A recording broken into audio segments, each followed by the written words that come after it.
15 जनवरी 2023 नेपाल की राजधानी काठमांडू का मौसम काफी सुहाना था।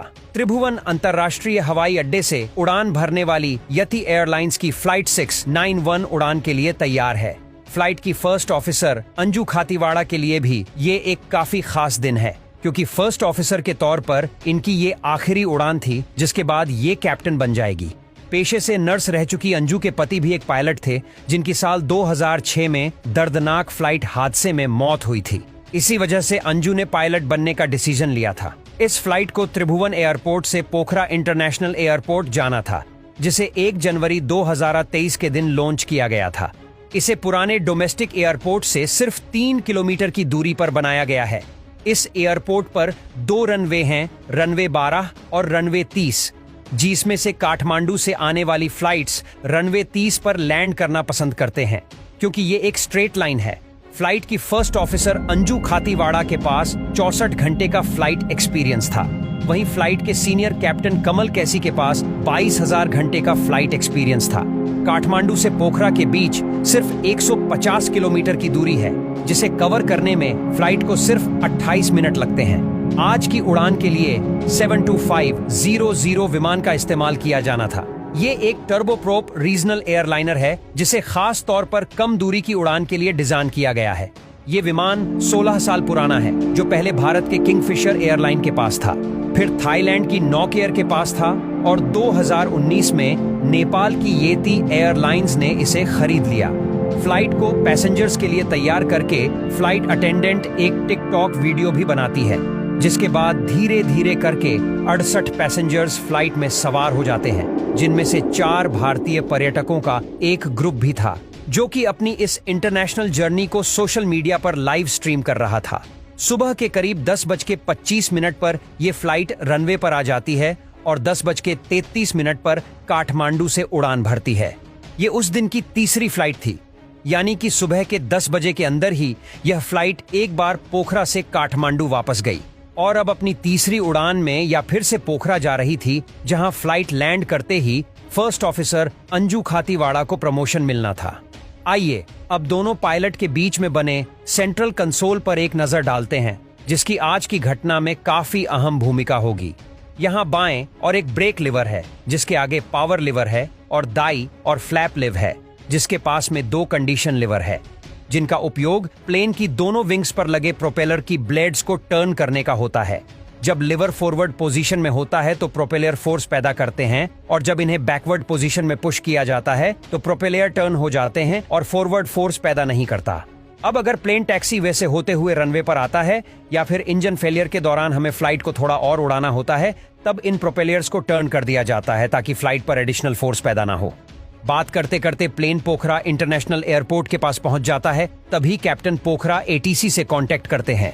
एटीसी उन्हें रनवे 30 पर स्ट्रैट अप्रोच करने के लिए कहते हैं, मगर कैप्टन कमल चाहते थे कि फर्स्ट ऑफिसर अंजू रनवे 12 से भी परिचित हों, इसलिए उन्होंने एटीसी से रनवे 12 पर लैंड करने की रिक्वेस्ट की और एटीसी ने भी अप्रूवल दे दिया। आपको बता दें कि काठमांडू से आने वाले प्लेन रनवे 30 इसीलिए प्रेफर करते हैं क्योंकि ये एक स्टेट अप्रोच है, जबकि रनवे 12 पर जाने के लिए पायलट को पहाड़ों के बीच से प्लेन को निकालते हुए लो एल्टीट्यूड पर शार्प टर्न लेते हुए पूरा चक्कर लगाकर लैंडिंग करनी होती है, जो कि काफी मुश्किल होता है। लेकिन कैप्टन कमल को उड़ान का काफी अनुभव था, इसीलिए एटीसी को लगा कि इसमें कोई दिक्कत की बात नहीं है और फ्लाइट 691 एयरपोर्ट से 5 मील की दूरी पर पहुंच चुकी है। First officer Anju power liver को इंजन ITL में लेकर आती है। प्लेन धीरे धीरे नीचे उतरना शुरू करता है। जब गति 180 नोट पर पहुंचती है तो फर्स्ट ऑफिसर अंजू कहती है फ्लैप 15, जिससे कैप्टन कमल अपनी तरफ मौजूद फ्लैप लिवर को 15 पर करते हैं। 170 नोट स्पीड पर कैप्टन कमल व्हील्स को नीचे करते हैं। 10:56 पर को पायलट अंजू करीब 700 फीट की ऊंचाई पर ऑटो पायलट मोड को डिसेबल करती है। पैसेंजर कैबिन में लैंडिंग को एंजॉय करते हुए लोग खिड़की से खूबसूरत शादियों को देख रहे थे। कुछ ही सेकंड के बाद हवाई जहाज की रफ्तार 150 नोट्स पहुंचती है और को पायलट अंजू कहती है फ्लैप 30। इस वक्त कैप्टन कमल पर काफी प्रेशर था, क्योंकि वो नया रूट एक्सपीरियंस करने के साथ फर्स्ट ऑफिसर अंजू को ट्रेन भी कर रहे थे। उन्होंने अंजू से कहा फ्लैप 30 और हम लैंडिंग कर रहे हैं, मगर यहां गलती से उन्होंने फ्लैप लिवर की जगह कंडीशन लिवर को पुश कर दिया। और जैसा कि हमने आपको पहले ही बताया है कि कंडीशन लीवर को बैकवर्ड पुश करने से प्रोपेलर्स मुड़ जाते हैं और फॉरवर्ड फोर्स यानी आगे की गति उत्पन्न नहीं करते। यानी कोई भी प्रोपेलर ऑफ फोर्स जनरेट नहीं कर रहा था, लेकिन दोनों पायलट इस मिस्टेक से अनजान थे। कुछ ही सेकंड्स में प्लेन के कॉकपिट में मास्टर कोशन अलार्म बजने लगा, क्योंकि प्रोपेलर्स की रॉन्ग पोजीशन की वजह से इंजन का पावर 25% से 0% हो गया। उन्होंने तुरंत पावर लिवर को 41% से 44% तक बढ़ा दिया, मगर पावर नहीं बढ़ रहे थे और विमान तेजी से नीचे जा रहा था। तभी कैप्टन कमल ने कंट्रोल को अपने हाथ में लिया और उन्होंने देखा कि फ्लैप 15 पर ही है। दोनों ने तुरंत ही फ्लैप 30 कर दिया, लेकिन हड़पड़ाहट में उनका ध्यान कंडीशन लिवर पर नहीं गया। पावर लिवर को और पुश करते हैं, मगर कुछ नहीं हुआ। रनवे अब सिर्फ 1 मिनट की दूरी पर था। इंजन में पहले से ही पावर नहीं था और फ्लैप 30 करने से प्लेन का डाउनवर्ड ट्रैक और ज्यादा बढ़ गया। कुछ सेकंड्स के बाद प्लेन के लेफ्ट विंग के प्रोपेलर ने पावर जनरेट करना बंद कर दिया, लेकिन राइट विंग अब भी लिफ्ट उत्पन्न कर रहा था, जिसे रोटेटिंग फोर्स पैदा हुई और फ्लाइट 691 अचानक से लेफ्ट की तरफ मुड़ गया। अब पायलट कुछ नहीं कर सकते थे और 10:57 और 32 सेकंड पर यह फ्लाइट क्रैश होकर जमीन से टकरा गई।